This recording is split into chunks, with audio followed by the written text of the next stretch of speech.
Subscribe to Storylab for more stories. Now, let's begin this one. Chapter 1. The Foundation of a Warrior. Bruce Mercer wasn't born ruthless. Life forged him that way. Growing up in the Rust Belt of Pennsylvania, he learned early that the world respected only strength. His father, a steelworker who drank away his paycheck, taught Bruce his first lesson in betrayal when he abandoned the family on Bruce's 15th birthday. His mother, Minnie Mercer, worked 3 jobs to keep food on the table, her hands cracked and bleeding from cleaning office buildings until dawn. "Never trust anyone completely, Bruce," she'd whispered during one of her rare moments of rest. "People will disappoint you when you need them most." At 18, Bruce enlisted in the Army Rangers, seeking purpose and brotherhood. The military became his religion, discipline his prayer. He excelled in reconnaissance and psychological operations, earning respect through calculated brutality in combat zones across Afghanistan and Iraq. His teammates called him the Glacier, calm on the surface, devastating when he moved. During his 3rd deployment, at a USO event in Qatar, Bruce met Roxanne Morris. She was volunteering, her blonde hair catching the desert sun, her smile seemingly genuine as she handed out care packages. She laughed at his dry humor, listened to his stories with wide blue eyes, and wrote him letters that became his lifeline during the darkest missions. "You're different from other soldiers," she told him during a video call, her voice soft and admiring. "You have depth. You think before you act." What Bruce didn't know was that Roxanne had already dated 3 other servicemen that year. She collected military boyfriends like trophies, drawn to their structured lives and steady paychecks. But Bruce was different. He was intelligent, disciplined, and climbing the ranks quickly. He represented security, a ticket to a comfortable middle-class life. Their courtship was a masterpiece of manipulation disguised as romance. Roxanne researched military culture, learning the language that would make Bruce feel understood. She sent packages filled with his favorite snacks, memorized the names of his teammates, and perfectly timed her emotional support to coincide with his most vulnerable moments. Bruce, starved for genuine connection after years of brotherhood forged in combat, fell completely. He proposed via satellite phone from forward operating base in Kandahar, the ring hidden in his gear for 3 months while he waited for the perfect moment. Roxanne said yes, her performance flawless as she sobbed with apparent joy. Inside, she was already calculating. Bruce had another year left on his deployment, plenty of time to keep exploring her options while maintaining the engagement as insurance. Their wedding was small but perfect, held in the chapel at Fort Bragg with Norman Bradshaw, Bruce's best friend and fellow Ranger, serving as best man. Norman had tried to voice concerns about Roxanne's sudden appearance in Bruce's life, but Bruce's happiness was so complete that Norman held his tongue. "She makes you smile, brother," Norman said during their bachelor party. "But remember, trust your gut. It's kept us alive this long." Bruce laughed it off, believing he'd found his anchor in the chaos of military life. Roxanne played her part beautifully, the devoted military wife who understood the sacrifices required. She joined spouse groups, volunteered on base, and maintained a social media presence that painted her as the perfect picture of patriotic devotion. But perfection was exhausting, and Roxanne began to crack under the weight of her performance. During Bruce's 4th deployment, she started frequenting a bar near the base where civilian contractors and off-duty personnel gathered. That's where she met Javier Irvin. Javier was everything Bruce wasn't: spontaneous, emotionally expressive, and most importantly, present. He was a freelance photographer who'd taken a contract documenting military family life for a magazine series. Tall and lean, with dark eyes and an easy smile, Javier represented freedom from the rigid structure of military life. Their affair began as emotional infidelity. Javier listened to Roxanne's complaints about military life, validated her feelings of loneliness, and slowly convinced her that she deserved better than waiting for a man who put duty before his wife. He was an expert at reading women, identifying their deepest insecurities and presenting himself as the solution. "You're too vibrant for this life," he told her during their 3rd clandestine coffee meeting. "You're wilting here, waiting for someone who might never come back." The physical affair started soon after. Roxanne justified it as emotional survival, convincing herself that Bruce had abandoned her by choosing the military over their marriage. She began to rewrite their history, painting Bruce as controlling and distant, building a narrative that justified her betrayal. Meanwhile, 8,000 miles away, Bruce was leading reconnaissance missions in Syria, unaware that his marriage was disintegrating. He called Roxanne every few days, treasuring their brief conversations, sending her half his combat pay, and planning their future together. Norman noticed the change in Roxanne's letters before Bruce did. Her writing became colder, more formal. Her video calls were often canceled, and when they did connect, she seemed distracted, distant. But Bruce was so focused on completing his mission and returning home that he dismissed the signs, attributing them to the stress of deployment. The trap was already set. Bruce just didn't know he was walking into it. Chapter 2. The Perfect Storm. The call came on a Tuesday morning, Damascus time. Bruce had just returned from a 72-hour reconnaissance mission, his mind still sharp with adrenaline and exhaustion fighting for control. The satellite phone's distinctive ring cut through the pre-dawn quiet of the forward operating base. "Hey, beautiful," Bruce answered, expecting Roxanne's usual morning check-in. The silence on the other end lasted just long enough for his instincts to engage, that sixth sense that had kept him alive through 4 combat deployments. "Bruce." Her voice was different, flat, rehearsed. "I need to tell you something." In the background, Bruce could hear movement, muffled voices. His trained ear caught something else, guilt. It saturated her tone like blood in water. "I'm pregnant," Roxanne continued, each word carefully measured. "But it's not yours. It's Javier's, my ex-boyfriend from before we met. We've been seeing each other again. We're getting married." The words hit Bruce like sniper fire. Precise, devastating, completely unexpected. His grip tightened on the phone as his world reorganized itself around this new reality.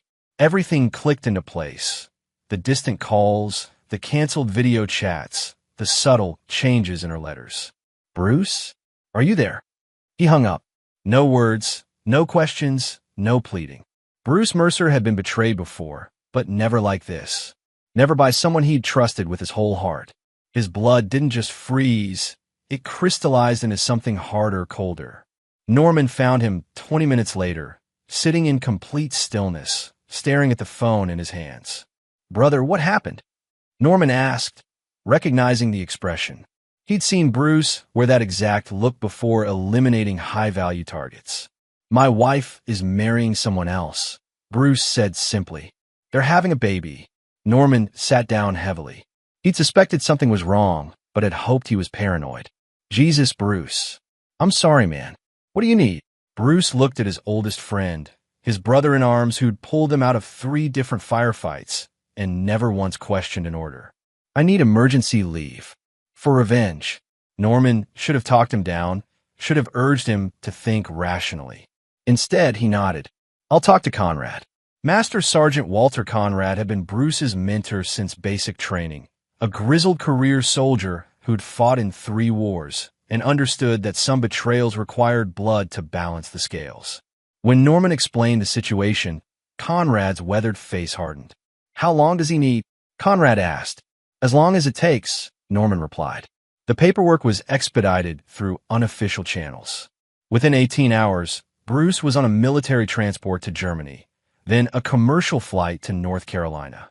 He used the flight time productively, his mind working with a methodical precision that made him lethal in the field. Bruce's first stop wasn't home. It was to a private investigator named Heather Sandoval, a former military intelligence officer who specialized in surveillance. Her office was a converted warehouse in downtown Fayetteville, filled with high-tech equipment and the kind of person who asked no questions as long as the money was good. "I need complete background checks on 2 people," Bruce told her, sliding photographs across her desk. "Everything. Financial records, communication logs, travel patterns, psychological profiles. I want to know what they eat for breakfast and how often they brush their teeth." Heather studied the photos. A blonde woman and a dark-haired man who looked like he'd stepped out of a cologne advertisement. Timeline: 72 hours. Double my usual rate. Done. While Heather worked, Bruce conducted his own reconnaissance. He rented a nondescript sedan and began monitoring Roxanne and Javier's patterns. They were living together in an apartment across town. Their routine, predictable and domestic. Javier was weak. Bruce could see it in his body language, the way he constantly checked his phone, his need for constant validation from Roxanne. Roxanne had changed. She moved differently now, more confident but also more paranoid. She kept looking over her shoulder, as if she knew someone was watching. Her betrayal had given her a taste of power, but it had also made her aware that actions had consequences. The wedding was being planned quickly, a small ceremony in a park pavilion, followed by a reception at a local restaurant.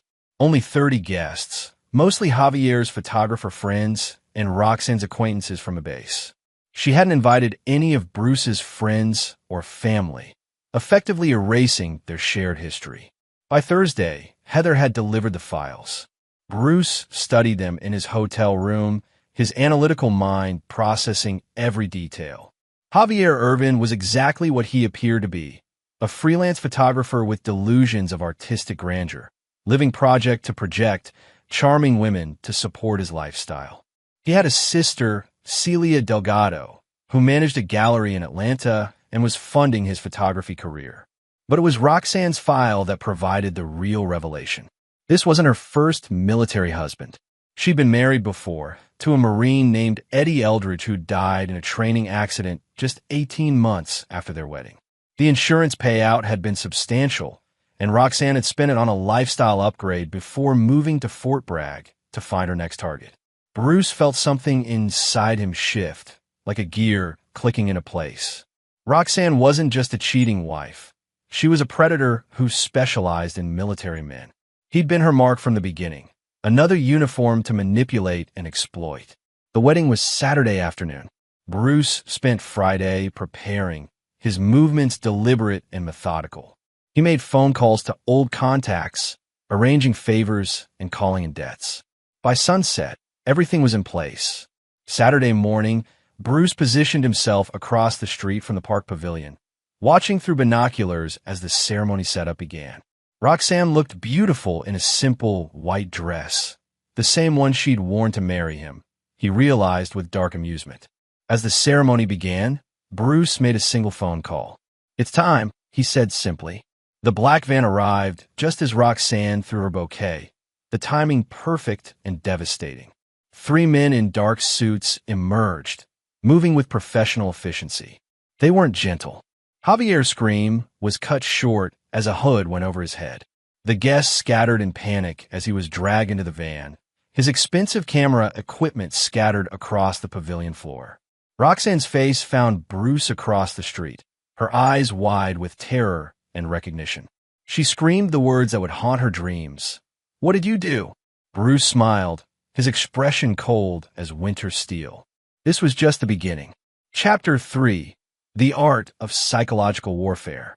Bruce didn't answer Roxanne's screams. He simply folded his binoculars, got into his rental car, and drove away, leaving chaos in his wake. The wedding guests were calling 911, but Bruce knew the van would be untraceable, the men professional enough to leave no evidence. Roxanne would get no answers from the police, no comfort from the authorities. That was the point.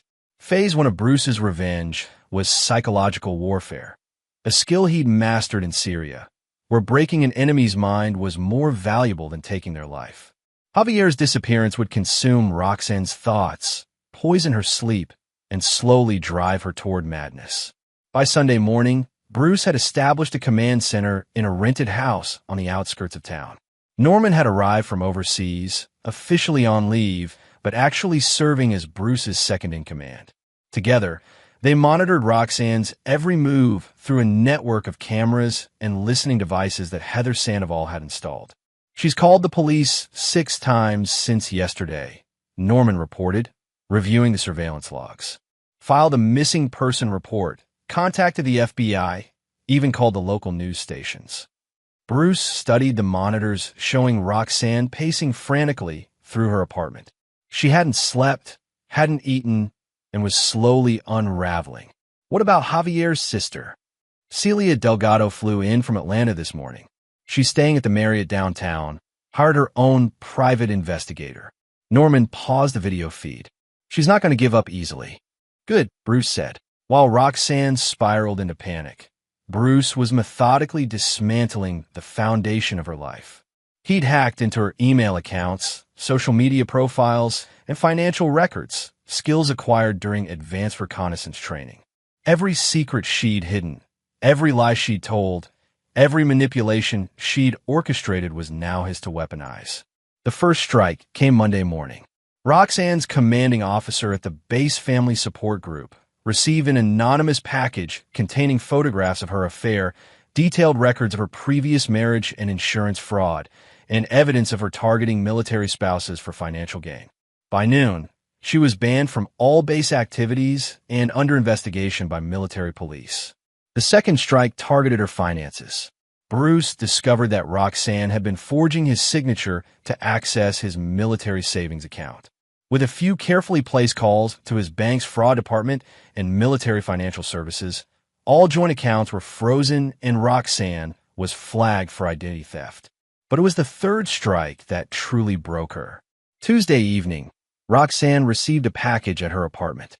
Inside was Javier's camera, the expensive digital SLR he'd been using to photograph their wedding, along with a single Polaroid photograph. The image showed Javier bound to a chair in an empty warehouse, very much alive, but clearly terrified. On the back, in Bruce's precise handwriting, was a simple message: he's alive. For now, you have choices to make. Roxanne's scream could be heard through the surveillance equipment from 3 blocks away. That night, she called Bruce's cell phone, the number she programmed into her contacts as My Hero just 2 years earlier. He let it ring 5 times before answering. Hello, Roxanne. Bruce, please, she sobbed into the phone. I know you're angry, but this is insane. Javier didn't do anything wrong. I'm the one who lied to me for 8 months, who used my deployment to fuck another man in our bed, who stole my money to pay for your lover's art supplies. Bruce's voice was conversational, almost pleasant. Which part should I focus on first? I made mistakes, I know that. But kidnapping is... Kidnapping. Bruce interrupted. That's a serious accusation. Did you see anyone get kidnapped? I was across the street watching my wife marry another man. Quite the show, by the way. Roxanne's breathing was ragged, desperate. What do you want? Money? I'll pay whatever you. I want you to understand consequences, Bruce said. For 3 years, you've manipulated and betrayed people with no repercussions. Consider this a learning experience. He hung up and removed the battery from his phone. Phase 2 was ready to begin. Wednesday morning brought new players to the game. Celia Delgado had hired a private security firm to investigate her brother's disappearance. The team was competent, former law enforcement with resources and connections. They'd identified Bruce as a person of interest within 12 hours. Bruce was impressed. Celia was smarter and more determined than her brother. She'd also brought significant financial resources to bear, hiring not just investigators but lawyers, and even reaching out to federal agencies through political connections. She's going to be a problem, Norman observed, watching Celia coordinate with her security team from the lobby of her hotel. She's going to be an opportunity, Bruce corrected. Javier's weakness is emotional manipulation. Celia's weakness is her love for her brother. We can use that. The psychological pressure on Roxanne was working perfectly. She'd stopped eating, stopped sleeping, and was making increasingly erratic decisions. She'd fired her private investigator after 24 hours, convinced he was working for Bruce. She tried to access Bruce's military records through unofficial channels, only to trigger security protocols that brought military intelligence investigators to her door. Most importantly, she was starting to crack under the weight of her own guilt. The surveillance feeds showed her talking to herself, reliving conversations with Bruce, and slowly accepting responsibility for the destruction of her life. Thursday evening, Bruce decided it was time for direct contact. He appeared at Roxanne's apartment door at exactly 9 p.m., dressed in civilian clothes, but carrying himself with the bearing that had made him a decorated soldier. When Roxanne opened the door, she looked like a ghost of herself. Dark circles ringed her eyes, Her hair was unwashed, and her hands trembled with exhaustion and terror. "Hello, wife," Bruce said pleasantly. She tried to slam the door, but Bruce's boot was already in the frame. He pushed inside with controlled force, backing her into the living room, where he'd once watched movies and planned their future. "I could call the police," Roxanne whispered. "And tell them what?" "That your husband came to visit." Bruce settled into the chair where he used to read her letters from deployment. "Besides, you've called them so many times they're starting to think you're having a breakdown." "Which, incidentally, you are." Roxanne collapsed onto the couch where she'd conceived another man's child. "What do you want from me, Bruce?" "I want you to confess," he said simply. "To everything. The affair, the financial fraud, your previous marriage, your pattern of targeting military families. I want you to understand exactly what kind of person you are. And if I do, you'll let Javier go." Bruce's smile was arctic. "Oh, Roxanne, you still don't understand. This isn't a negotiation. This is Judgment Day." He stood up, his presence filling the room with barely contained violence. "You have 48 hours to think about your confession. After that, we move to Phase 3. As he reached the door, Bruce turned back. "By the way, you should call your doctor. Stress is bad for the baby." The door closed behind him with a soft click, leaving Roxanne alone with her terror and the growing realization that Bruce Mercer was no longer the man she'd married. He was something far more dangerous, a predator who'd been betrayed by his prey and was now hunting with all the skills the military had taught him. Outside, Norman was waiting in their surveillance van. "Phase 3, he asked. "Phase 3, Bruce confirmed. "Time to introduce consequences." Chapter 4, The Unraveling. Friday morning began with Celia Delgado standing in the lobby of the Fayetteville Police Department, her voice cutting through the bureaucratic haze like a blade. At 34, she possessed the kind of focused intensity that came from years of managing artists and navigating the competitive Atlanta gallery scene. Her dark hair was pulled back severely, and her expensive suit spoke of success and determination. "Detective Morris," she said to the tired-looking investigator assigned to her brother's case, "it's been 5 days. 5 days since my brother was abducted in broad daylight. And you have no leads, no suspects, and apparently no urgency." Detective Larry Lake had worked missing persons for 12 years, but he'd never encountered a case quite like this one. No ransom demands, no body, no witnesses beyond the hysterical wedding guests who'd given conflicting accounts. The bride, Roxanne Mercer, was clearly having some kind of breakdown, making wild accusations about her ex-husband while providing no concrete evidence. "Ma'am, I understand your frustration," Lake began, but Celia cut him off. "Do you?" "Because my understanding is that you have a decorated Army Ranger whose wife mysteriously married another man while he was overseas, and that same man disappeared immediately after the ceremony. How is that not your primary lead? We've attempted to contact Sergeant Mercer, but he's not responding to official inquiries. However, we have no evidence that he was even in the state when your brother disappeared." Celia placed a tablet on Lake's desk, displaying financial records and travel information her private investigators had compiled. "Bruce Mercer flew into Fayetteville last Tuesday. He rented a car under his own name. He's been staying at the Comfort Inn on Skibbo Road. Your department hasn't even requested his hotel records." Detective Lake studied the information, feeling the familiar knot in his stomach that came with realizing he'd been outpaced by civilian investigators. "We'll follow up on this immediately." "You'd better," Celia said, "because if the police can't protect citizens from vigilante soldiers, I'll find someone who can." 3 blocks away, Bruce was watching the police station through high-powered binoculars from the roof of a parking garage. He'd anticipated Celia's move and had prepared accordingly. The evidence trail she'd discovered was intentionally obvious, designed to draw official attention while revealing nothing useful. His phone buzzed with a text from Norman. "Package delivered." Bruce smiled. Phase 3 was beginning. At her apartment, Roxanne was staring at the latest delivery, a manila envelope that had been slipped under her door sometime during the night. Inside were copies of her medical records from 3 different hospitals, spanning the past 5 years. Her hands shook as she recognized what she was looking at. The records told a story she'd tried to bury. Her first husband, Eddie Eldridge hadn't died in a training accident. He died of poisoning, slow, methodical, untraceable until after his death. The insurance investigation had been inconclusive, but the medical evidence was damning. Someone with access to his food and medication had been gradually introducing toxins into his system. Attached to the medical records was a note in Bruce's handwriting. Interesting reading. I wonder what the Marine Corps Criminal Investigation Division would make of this. Or better yet, what would Javier think if he knew he was carrying the baby of a murderer? Roxanne's knees buckled. She'd been so careful with Eddie's death, so methodical in her planning.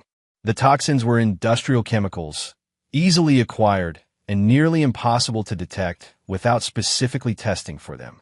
She played the grieving widow perfectly, collecting life insurance and survivor benefits while planning her next move. But Bruce had found the truth, just as he'd found everything else she'd tried to hide. Her phone rang. It was Celia Delgado. Mrs. Mercer? This is Celia, Javier's sister. I think we need to talk. They met at a coffee shop downtown, two women bound together by Bruce's campaign of psychological warfare. Celia was composed and professional, but Roxanne could see the steel beneath her polished exterior. I've been investigating your husband, Celia said without preamble. The police are useless, but I have resources they don't. Bruce Mercer is here, and he's responsible for my brother's disappearance. Roxanne wrapped her hands around her coffee cup, seeking warmth against the cold that had settled into her bones. I know. What exactly happened between you two? And don't lie to me. I've already uncovered most of your history. For the first time in 5 days, Roxanne felt a spark of hope. Celia was intelligent, determined, and wealthy enough to fight Bruce on equal terms. Perhaps together, they could find a way out of this nightmare. Bruce and I were married for 3 years, Roxanne began carefully. He was deployed most of that time. I made some mistakes. You had an affair with my brother while your husband was in a combat zone, Celia said flatly. You got pregnant, divorced your husband, and married Javier. That's not a mistake. That's a calculated betrayal. Roxanne flinched, but continued. Bruce came back changed. Dangerous. He's not the man I married. He's become something else. Celia leaned forward. What kind of training did he have in the Army? Reconnaissance, intelligence gathering, psychological operations. Roxanne's voice dropped to a whisper. He knows how to break people. And that's what he's doing to you. That's what he's doing to all of us, Roxanne corrected. Bruce doesn't forgive, and he never forgets. He's going to destroy everyone who betrayed him, and he's going to enjoy doing it. Celia absorbed this information, her analytical mind working through the implications. You're afraid of him. I'm terrified of him. You should be too. That evening, Celia returned to her hotel to find a surprise waiting in her room. Despite the enhanced security she'd hired, someone had entered without triggering any alarms. On her bed was a photograph of Javier, more recent than the one from his wedding. He was seated in what appeared to be a comfortable chair, reading a book. He looked unharmed but tired, stressed. On the table beside him were fresh fruit, bottled water, and what appeared to be takeout containers from local restaurants. On the back of the photograph was a message. Your brother is safe and well-fed. His accommodations are comfortable, and he has books to read. This can continue indefinitely, or we can move to more permanent arrangements. The choice depends on his sister's actions. Below there was an address and a time, midnight. Celia stared at the photograph, her gallery owners noting the quality of lighting and composition. Whoever had taken this was skilled, but they'd also left clues, reflections in the window, shadows that indicated direction, subtle details that could be analyzed. She called her security team, but even as they responded to her hotel room, Celia was making preparations for the midnight meeting. She was done being reactive. It was time to take the offensive. At 11:30 p.m., Celia arrived at the specified address, an abandoned textile warehouse on the outskirts of town. Her security team was positioned around the perimeter, and she wore a wire that would record everything for evidence. Bruce emerged from the shadows at exactly midnight, dressed in black tactical clothing that made him nearly invisible in the darkness. He moved with the fluid precision of a predator, and Celia understood immediately why Roxanne was terrified of him. "Ms. Delgado," Bruce said politely, "thank you for coming. Where is my brother?" "Safe, comfortable, bored out of his mind, but physically unharmed." Bruce stepped into a pool of light from a security lamp, allowing her to see his face clearly. "You've been conducting your own investigation. I'm impressed. I want to see him." "Of course you do. And you will, under the right circumstances." Bruce's expression was calm, almost friendly. "But first, we need to discuss your brother's future." Celia's hand moved to the recorder hidden in her jacket. "What do you want?" "I want justice," Bruce said simply. "Your brother destroyed my marriage and stole my wife. That requires consequences." "He didn't steal anything. Roxanne made her own choices." "Agreed. And she's facing her own consequences." But Javier participated willingly in the betrayal. He knew she was married to a deployed soldier, and he pursued her anyway. That makes him complicit. Bruce pulled out a tablet and showed Celia a video file. On the screen, Javier was sitting in a comfortable room, eating a meal and reading a magazine. He looked tired but unharmed. "Your brother is a weak man," Bruce continued. "He survives by charming women and living off their resources.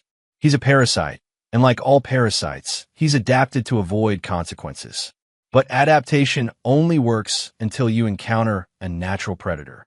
Celia studied Bruce's face, noting the complete absence of emotion.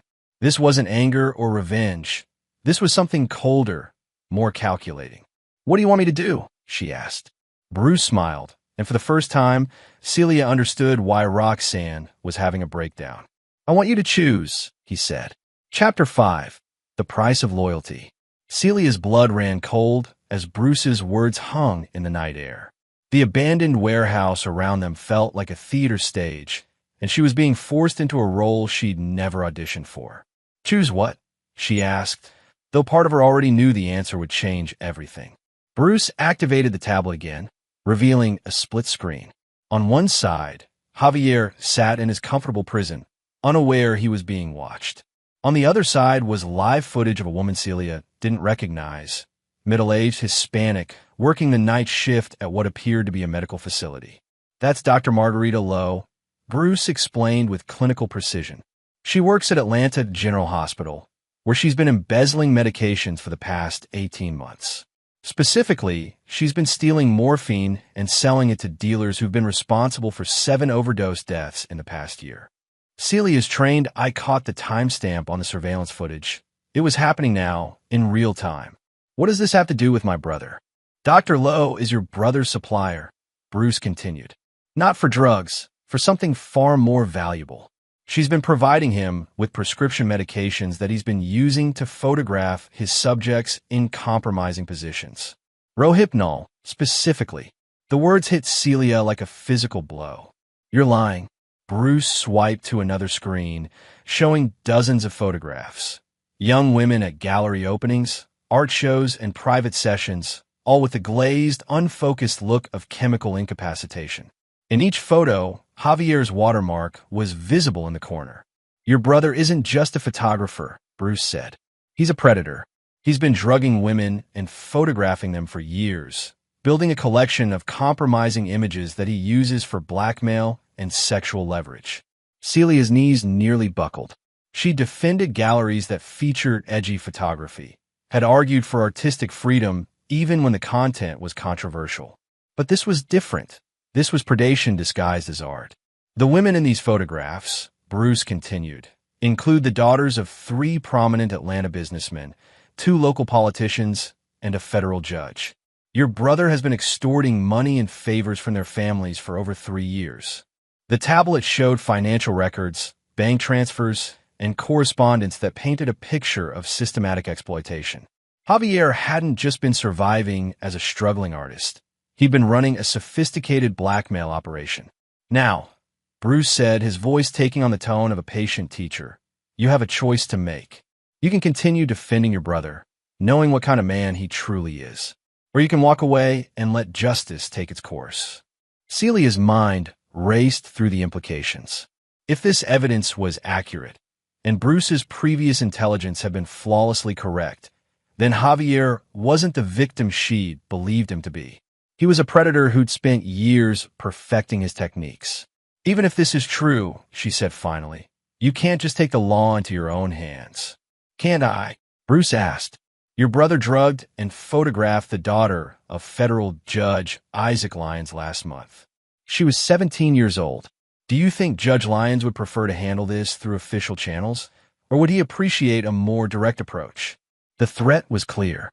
Bruce wasn't just holding Javier. He was holding evidence that could destroy dozens of powerful families unless it was handled quietly. What exactly are you proposing? Celia asked. Bruce switched the tablet to a new screen showing a legal document. Your brother signs a full confession to everything. The drugging, the photography, the blackmail. In exchange, he disappears. New identity, new life, somewhere far from anyone he's hurt. He never contacts you again, never returns to the United States, and never practices photography professionally. And if I refuse, then the evidence goes public. Every family he's blackmailed gets copies of his entire collection. The FBI gets detailed records of his drug purchases and financial transactions. And your brother faces federal charges for sexual exploitation of minors, interstate commerce in illegal substances, and federal extortion. Celia realized she was holding her breath. What about Roxanne? What happens to her? Bruce's expression didn't change. Roxanne has her own choices to make. But unlike your brother, her crimes are more personal. She betrayed me specifically, personally, with malice and premeditation. That requires a different kind of justice. You're going to kill her. I'm going to give her exactly what she gave me, Bruce corrected. Complete betrayal by someone she trusts, followed by the systematic destruction of everything she thinks she knows about herself. The recording device in Celia's jacket felt heavier than lead. Everything Bruce was saying would be evidence of conspiracy, kidnapping, and premeditated assault. But it would also be evidence of crimes her brother had committed that were far worse than anything she'd imagined. I need time to think, she said. Of course. Bruce handed her a burner phone. You have until tomorrow at midnight. Call that number with your decision. But understand, this offer expires once, and it doesn't get renewed. Bruce melted back into the shadows, leaving Celia alone in the warehouse. Her security team rushed to her position, but by the time they reached her, Bruce was gone.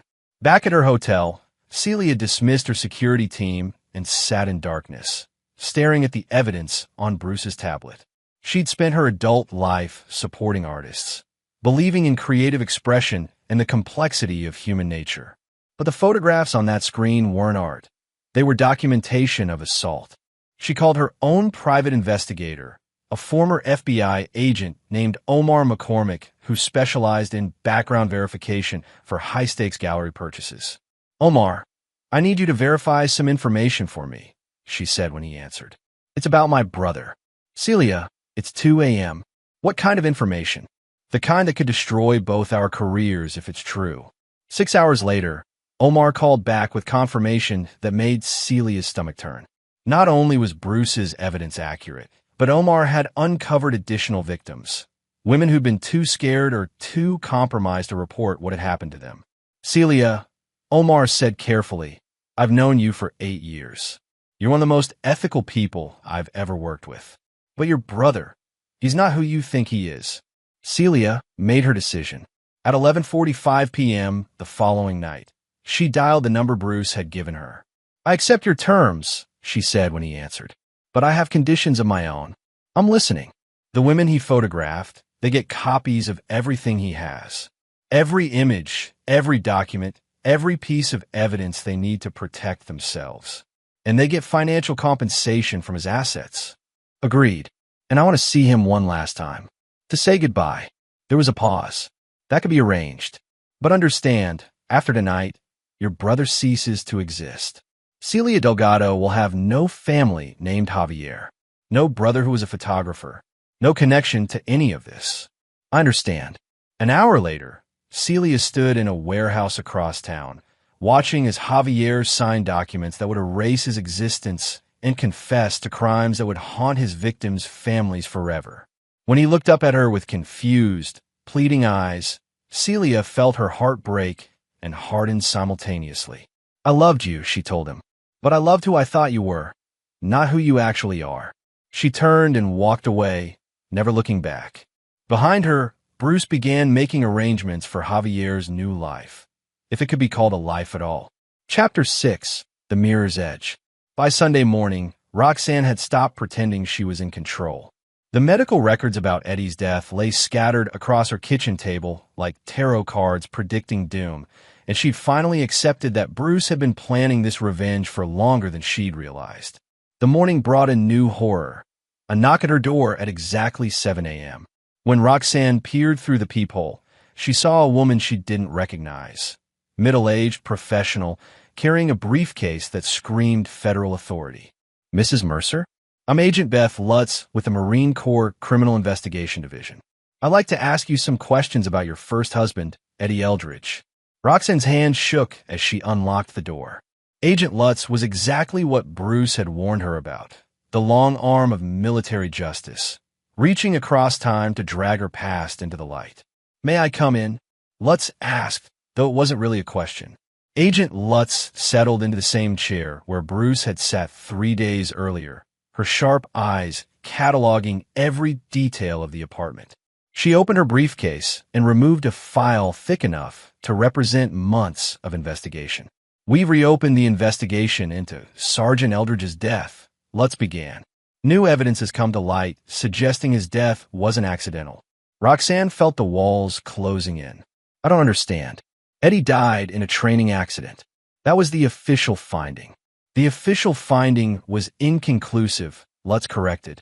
"But recent analysis of preserved tissue samples shows evidence of systematic poisoning. Industrial solvents introduced into his system over a period of several months." The agent opened the file, revealing photographs of chemical analysis reports, medical examination findings, and witness statements that painted a picture of methodical murder. Eddie's symptoms began approximately 6 months before his death. Lutz continued. "Fatigue, memory problems, digestive issues, all consistent with chronic toxin exposure. His medical records show he sought treatment multiple times, but the symptoms were attributed to stress and overwork." Roxanne's mouth felt full of cotton. "What does this have to do with me?" Agent Lutz smiled without warmth. "You had exclusive access to Eddie's food and medication. You were the primary beneficiary of his life insurance policy. And most interestingly, you moved across the country and remarried within 8 months of his death. Lots of military widows remarry quickly," Roxanne said desperately. "It's hard to be alone." "True, but most military widows don't have advanced chemistry degrees." Lutz produced another document, Roxanne's college transcripts, showing a bachelor's degree in biochemistry with a focus on industrial applications. Roxanne felt her carefully constructed world crumbling. She'd buried her chemistry background so deep that even Bruce hadn't known about it during their marriage. But somehow, he'd uncovered everything. "I want a lawyer," Roxanne whispered. "Of course. But I should mention, we've also received some interesting information about your current husband, Bruce Mercer. Specifically, allegations that he may be involved in the recent disappearance of Javier Irvin." Agent Lutz produced another file, this one containing surveillance photos of Bruce, detailed timelines of his movements, and witness statements from the wedding guests. "It seems you have a pattern, Mrs. Mercer. Your husbands have a tendency to encounter violence around the time you decide you no longer need them." The implication was clear. Agent Lutz believed Roxanne was responsible for both Eddie's death and Bruce's apparent violent turn. She was being painted as a black widow who drove good men to destruction. "Bruce is alive," Roxanne said frantically. "He's the one doing this. He's trying to frame me for what? For the death of your first husband? We have evidence, Mrs. Mercer. Medical records, financial documents, chemical analysis. What we don't have is Bruce Mercer's location or any evidence that he was involved in Mr. Irvin's disappearance." Agent Lutz stood up, her mission accomplished. "You should get that lawyer. And you should think very carefully about whether you want to cooperate with this investigation or face federal charges for the murder of a United States Marine." After Lutz left, Roxanne sat in stunned silence. Bruce had orchestrated this perfectly, the timing, the evidence, the narrative. He positioned himself as the grieving husband whose wife had driven him to vigilante justice, while painting her as a serial killer who specialized in military men. Her phone buzzed with a text message from an unknown number. "Enjoying your visit from Agent Lutz? This is what consequences look like. You have 24 hours to make your confession. After that, the next visitor will be a homicide detective with an arrest warrant." Roxanne threw the phone across the room, but it immediately buzzed again with a second message. "P.S. Agent Lutz isn't really MCID. She's an actress I hired. But the evidence is real, and the real agents will be here tomorrow if you don't confess tonight." The realization hit Roxanne like a physical blow.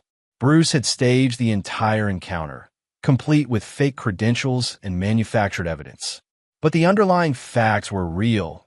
He'd somehow discovered her chemistry background, connected it to Eddie's death, and built a case that would destroy her.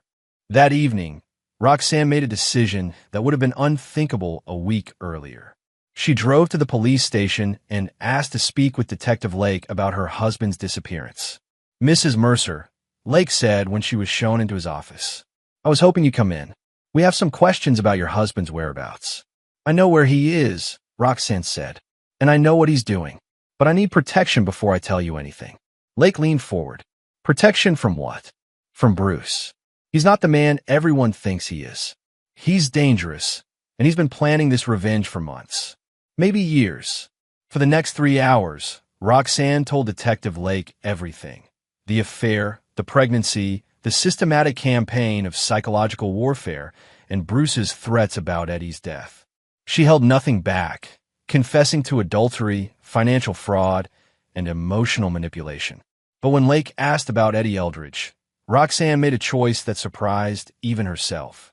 "Eddie's death was my fault," she said quietly.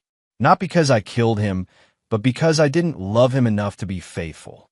I was already looking for someone else when he died.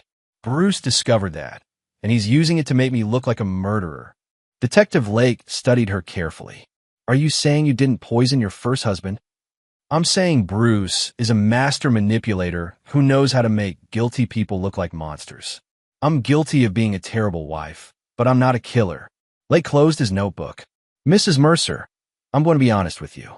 We've investigated hundreds of missing persons cases, and this one is unusual. Your husband is clearly involved, but he's been very careful not to leave evidence. And your story, it's consistent, but it's also exactly what someone would say if they were trying to deflect blame." Roxanne felt her last hope slipping away. "You don't believe me. I believe you're scared. I believe your husband is angry. But I also believe there's a lot more to this story than either of you is telling me." As Roxanne left the police station, she realized that Bruce had won this round too. He'd forced her to confess to crimes that made her look guilty while positioning himself as the wronged husband seeking justice. Her phone buzzed with one final message: "Confession accepted. Phase 4 begins now." Roxanne looked around the parking lot, suddenly aware that she was completely alone and utterly defenseless against whatever Bruce had planned next. In the shadows between streetlights, she thought she saw a familiar figure watching her. But when she looked again, there was nothing there except the growing certainty that her nightmare was just beginning. Chapter 7: The Hunter's Moon. Wednesday morning brought the kind of news that changes everything. Detective Lake found Javier Irvin's body in a drainage culvert 15 miles outside Fayetteville, posed as if he'd crawled there to die. The medical examiner's preliminary report indicated death by exposure and dehydration, but the scene told a different story. Javier had been released somewhere in the wilderness and forced to find his way back to civilization without food, water, or proper clothing. The journey had taken him through swampland, dense forest, and industrial areas where homeless camps and drug dealers made survival even more dangerous. He'd almost made it. GPS data from his phone, found clutched in his dead hand, showed he'd walked nearly 30 miles over 5 days, following drainage ditches and abandoned railway lines toward the lights of the city. He died less than 2 miles from a major highway. Bruce had given him a chance to survive, but only a chance.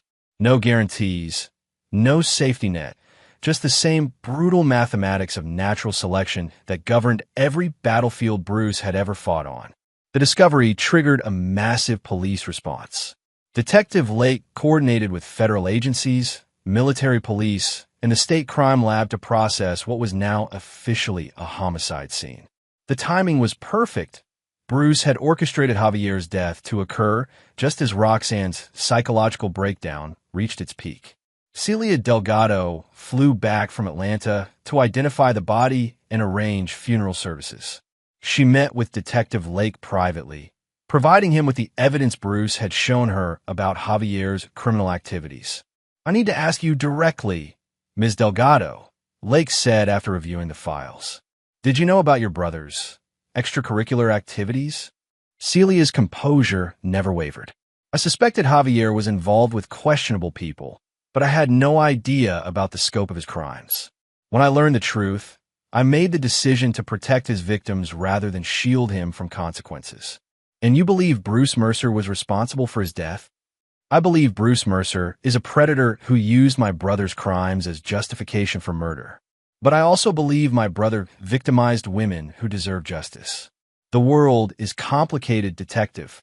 Sometimes monsters destroy other monsters." Lake studied Celia's file on Javier, noting the meticulous documentation and legal analysis. "You put a lot of work into investigating your own brother. I put a lot of work into learning the truth. What I did with that truth was my choice to make." That afternoon, the investigative net tightened around Bruce. His hotel records showed he'd checked out the day before Javier's estimated time of death. Security cameras captured him leaving the city, driving a rental vehicle that was later found abandoned in a Walmart parking lot in Raleigh. But the physical evidence told a frustrating story. Bruce had been careful. No fingerprints on the abandoned vehicle, no DNA evidence at the scene, no witnesses who could place him with Javier during the critical time frame. He'd moved through the investigation like smoke, visible but impossible to grasp. Norman Bradshaw was brought in for questioning, but his alibi was ironclad. He'd been on base for 3 consecutive days, attending mandatory training sessions and sleeping in the barracks. Security cameras and witness statements confirmed his presence at times that made it impossible for him to participate in Javier's death. "Your friend Bruce," Detective Lake said during Norman's interview. "Where do you think he might go?" Norman's expression was unreadable. "Bruce is the best soldier I've ever served with.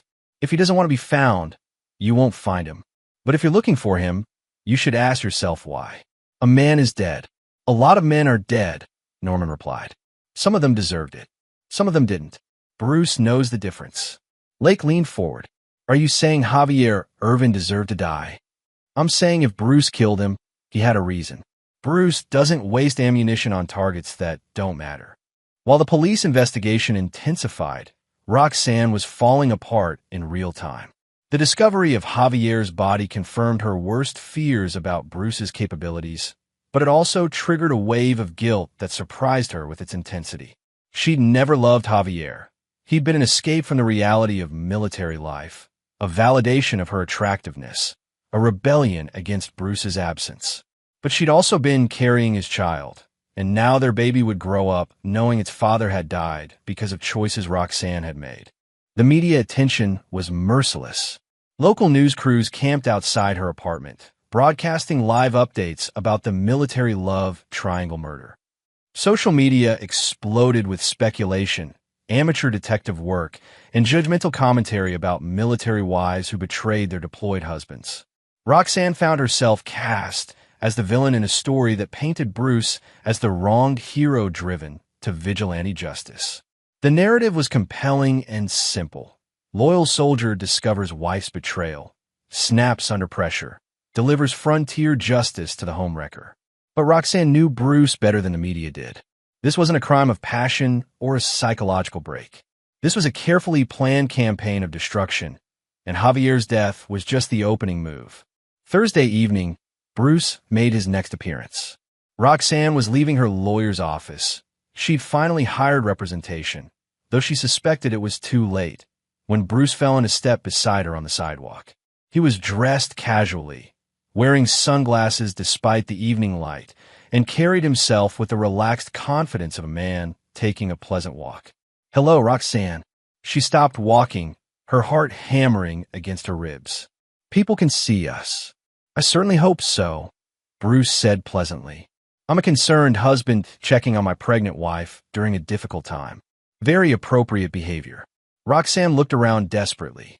The street was busy with evening foot traffic, but no one was paying attention to their conversation. Bruce had chosen the location perfectly, public enough to provide witnesses, private enough to avoid eavesdropping. "You killed him," she whispered. "I gave him a chance to survive," Bruce corrected.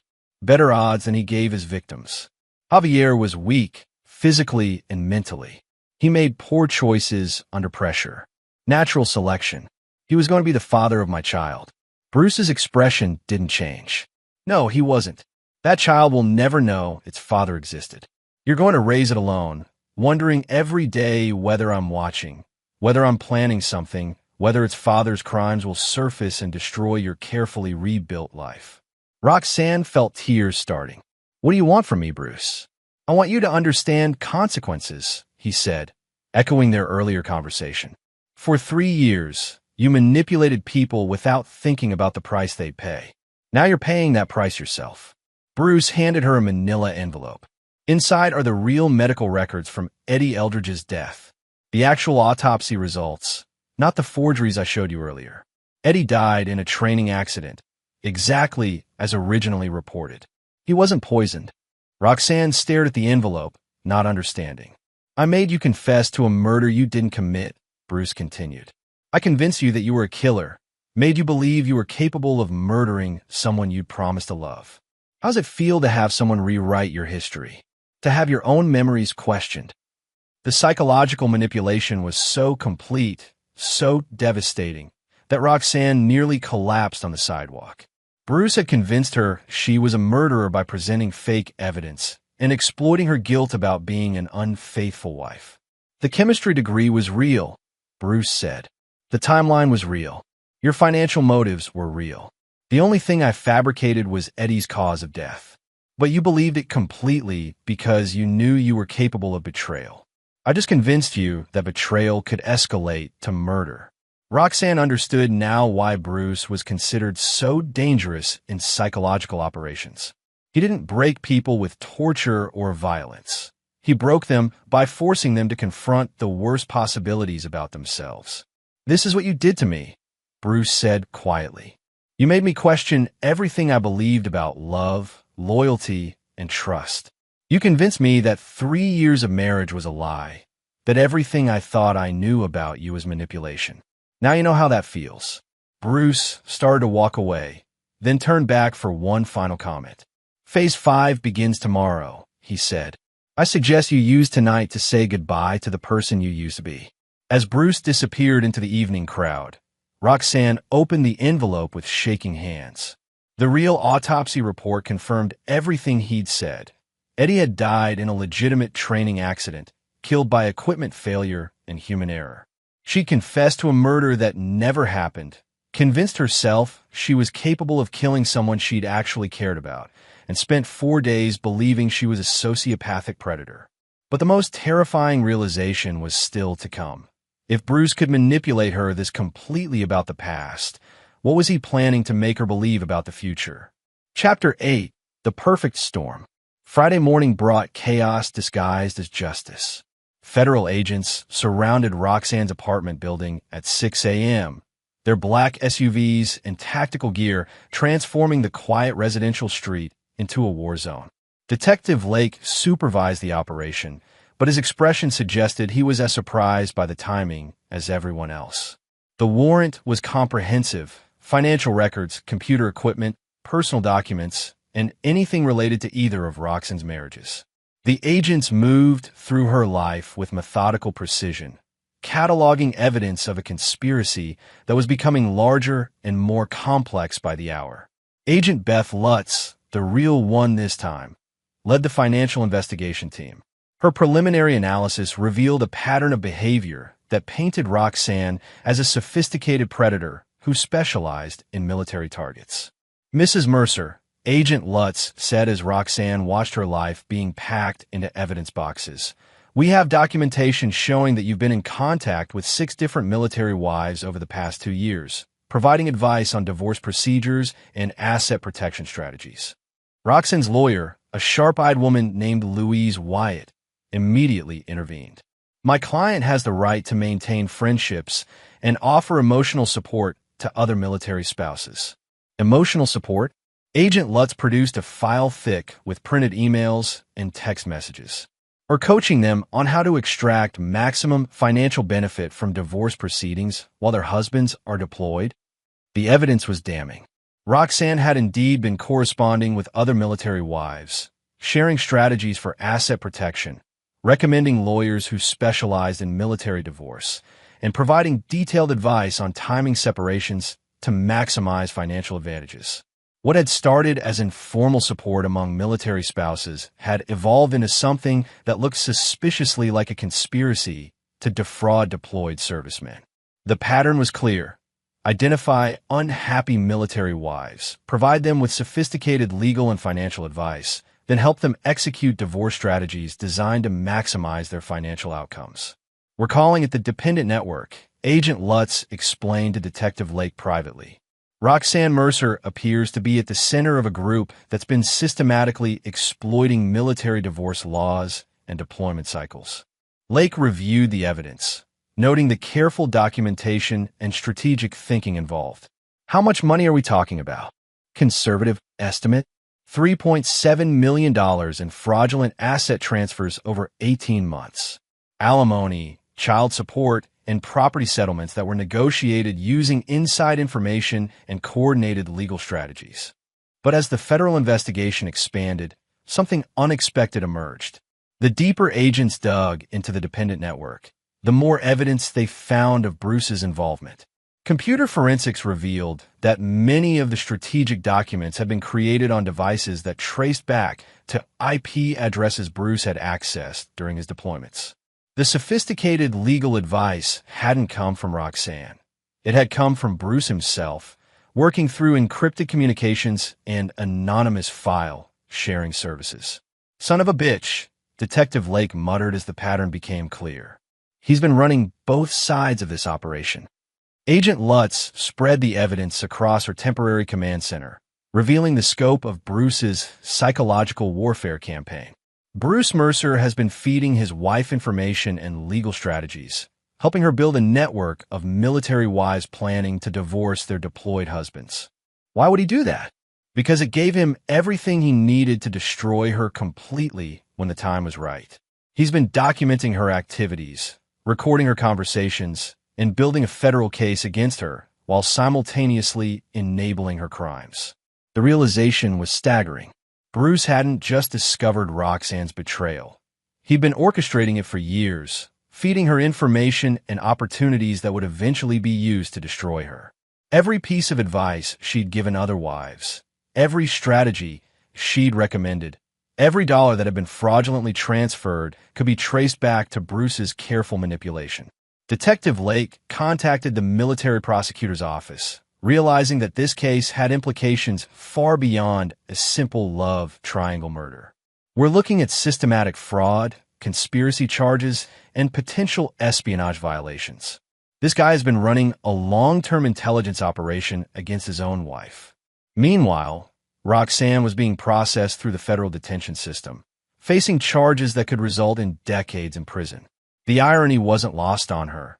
She was being destroyed by the very network she'd helped build, the same illegal activities Bruce had encouraged her to pursue. Her lawyer was brutally honest during their consultation at the detention center. "Roxanne, they have you cold. Financial documents, recorded conversations, email chains that establish conspiracy and intent. You're looking at 25 to 30 years unless you cooperate." "Cooperate with what? I did everything they're accusing me of."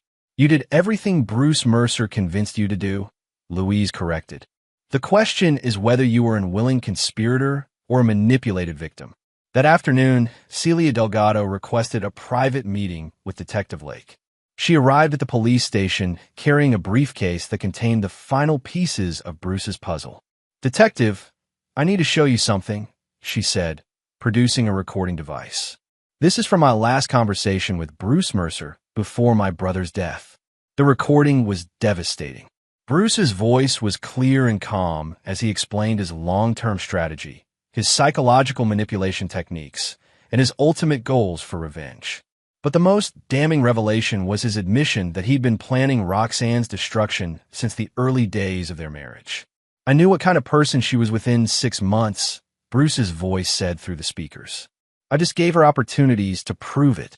Every crime she committed, every law she broke, every person she betrayed, I enabled all of it. I fed her information, provided her with resources, and documented everything for future use." Detective Lake stopped the recording. He admits to conspiracy and accessory charges. "There's more," Celia said, advancing the recording. Bruce's voice continued. "The federal charges will destroy her completely. 30 years in prison, forfeiture of all assets, supervised probation for the rest of her life. She'll lose everything. Her freedom, her child, her identity. And the best part is that she'll know I orchestrated every minute of it." The recording continued for another 20 minutes, detailing Bruce's psychological profile of Roxanne, his manipulation techniques, and his step-by-step plan for her complete destruction. It was a masterclass in long-term psychological warfare, executed with the precision and patience of a professional intelligence operative. "Why are you giving me this?" Lake asked when the recording ended. Celia's expression was haunted. "Because what Bruce did to my brother was justice. Javier was a predator who victimized innocent women. But what he's doing to Roxanne, that's something else. That's the kind of psychological torture that destroys souls. You think Roxanne is innocent. I think Roxanne is guilty of being weak, stupid, and selfish. But Bruce is guilty of being a monster who manipulates people into becoming the worst versions of themselves, then punishes them for his own handiwork." Detective Lake realized he was dealing with something unprecedented, a revenge plot so sophisticated that it had taken years to execute and involved federal crimes on multiple levels. Bruce hadn't just killed Javier and framed Roxanne. He'd systematically destroyed her life by enabling her to destroy herself. As federal agents expanded their investigation into the dependent network, they began discovering the true scope of Bruce's psychological warfare campaign. He'd been manipulating military wives across multiple states, feeding them information and resources that enabled them to commit federal crimes, then documenting everything for future use. The pattern was always the same. Identify a potential target, gain their trust, provide them with opportunities for criminal behavior, document their activities, then leverage the evidence for whatever purpose suited his needs. Roxanne had been his primary target, but she wasn't his only victim. Bruce had been running a systematic campaign against military families, using their vulnerabilities and domestic problems as weapons in a larger war only he understood. Saturday evening, as the investigation reached its peak intensity, Bruce made one final phone call to Detective Lake. "Detective, this is Bruce Mercer. I believe you have some questions for me." "Mr. Mercer, where are you?" "I'm exactly where I've always been, 3 steps ahead of everyone else. But I think it's time we had a conversation about consequences." Lake gestured frantically for technicians to trace the call. "Mr. Mercer, you need to turn yourself in." Bruce's laugh was cold as Arctic wind. "Turn myself in for what? For proving that my wife was a criminal? For documenting her crimes and providing that evidence to federal authorities? For allowing Javier Irvin to face the consequences of his own choices in the wilderness? You killed Javier Irvin. I gave Javier Irvin the same chance for survival he gave his victims. None. But I didn't kill him, Detective. Nature did. Weakness did. Poor decision-making did. I just provided the circumstances where his character could be tested." Lake realized that Bruce was carefully avoiding any direct admission of murder while simultaneously confessing to everything else. "What about your wife? What about the conspiracy charges? What about them? Roxanne committed federal crimes for years, and I documented those crimes. The evidence you have is real, Detective. Every transaction, every conversation, every fraudulent asset transfer actually happened. I didn't frame her. I just made sure there was proof." The call ended abruptly, leaving Detective Lake with the disturbing realization that Bruce might never face charges for any of his crimes.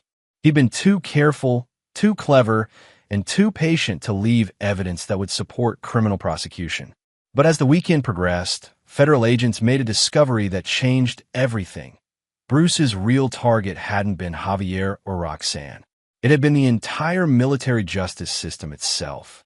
Chapter 9: The Final Gambit.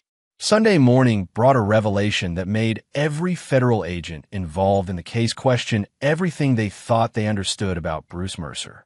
Hidden in the deepest layers of Roxanne's computer files, forensic specialists discovered a cache of encrypted documents that detailed something far more ambitious than personal revenge.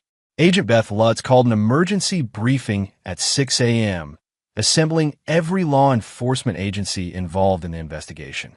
The conference room was packed with federal agents, military police, and local detectives, all staring at a projection screen that displayed the most sophisticated intelligence operation any of them had ever seen. "Ladies and gentlemen," Agent Lutz began, "we've been looking at this case backwards. Bruce Mercer wasn't seeking revenge against his wife. He was conducting a systematic investigation into military family fraud, using his wife as an unwitting asset to penetrate and document a massive criminal conspiracy. The evidence was staggering. For 4 years, Bruce had been identifying and documenting a network of military wives, civilian lawyers, and even some military personnel who had been systematically defrauding the Department of Defense through coordinated divorce schemes, false dependency claims, and fraudulent benefit applications. The dependent network wasn't Roxanne's creation. It was a pre-existing criminal organization that Bruce had infiltrated by encouraging his wife to become involved. Every piece of advice Roxanne had given other wives had been carefully crafted by Bruce to expose additional layers of the conspiracy. The total fraud amount, Agent Lutz continued, is currently estimated at $47 million over 8 years. This network has been stealing from military families and taxpayers on an industrial scale. Detective Lake studied the organizational charts and financial flow diagrams that covered every wall of the conference room. How many people are we talking about? 237 active participants across 15 states.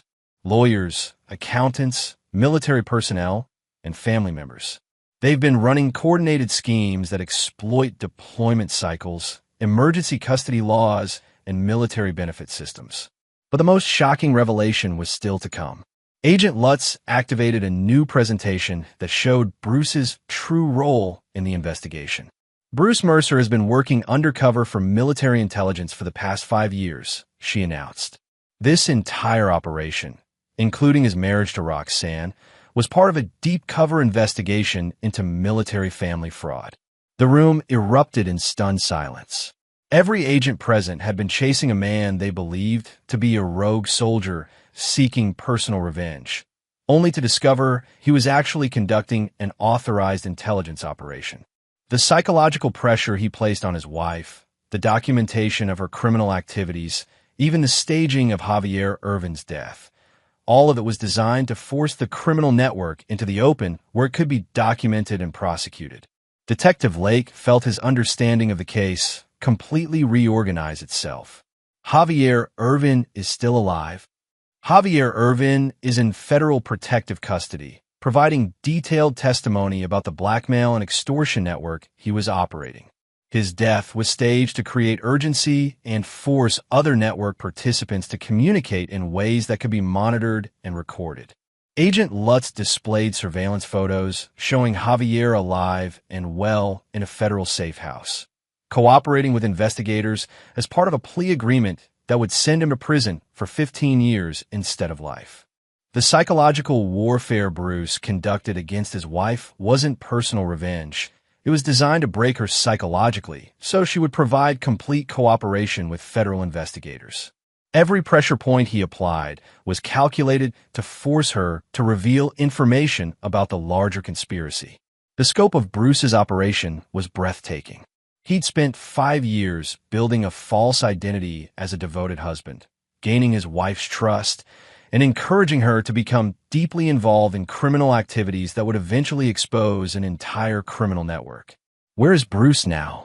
Lake asked. Langley, Virginia. He's been debriefing with military intelligence and preparing for the prosecution phase of this operation.